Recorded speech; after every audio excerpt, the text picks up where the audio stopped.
Ndewonu ndị be anyị, abụ m eze onye amụma Chukwu.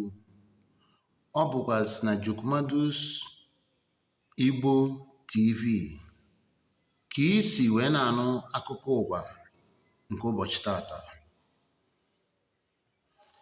Ka akụkọ si kọọ,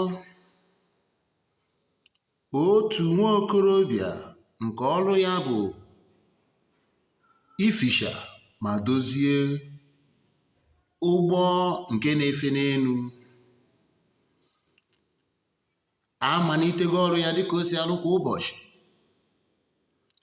Mgbe nwa amadi a na-eficha ụgbọelu, o nepụrụ anya n'ime ebe onye ọkwọ ụgbọelu na-anọ.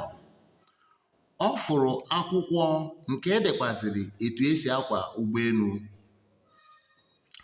Nwa amadi a malitere baa n'ime ụgbọelu a wee welite akwụkwọ a ma sapee ya.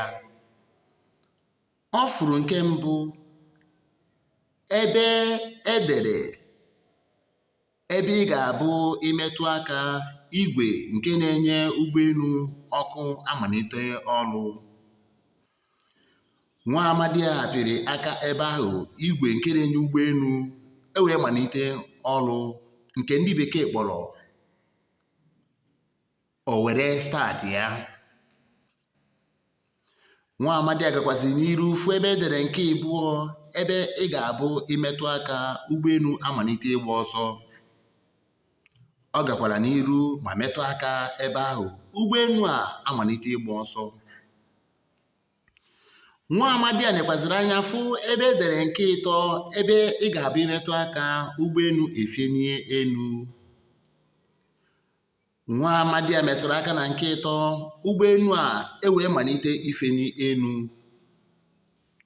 Mgbe nwa amadi a fụrụ na ihe ọ mụtara n'akwụkwọ a na ọ dị ya mma, o wee chebezie echiche etu ọ ga-esi wee feda ụgbọelu a ka ọ bụrụkwazi ụgbọelu nke nọ n'ala.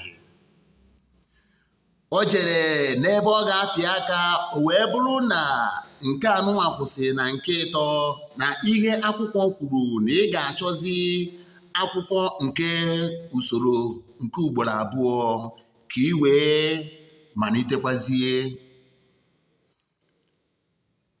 Ndị be anyị, ka o si dị ugbu a, ọgbaghara dị n'obodo. A na-asọkọsị isi elu, a na-asọkọsị isi ọnụ wee na-atụ alo kedu ihe a ga-eme ka nwa amadi a nke bụ ụgbọelu wee fego elu wee gbalata. Ebe a ka anyị ga-ejedebe n'akụkọ ụwa nke tata. Anyị ga-echiata azụ ngwa ngwa anyị nwetara kepukepu etu nwa amadi a na ụgbọelu nke nọ n'elu si wee jee. Ka ọ dịnụ nke onye chiri ya zere. Abụkwazị m eze amụma Chukwu.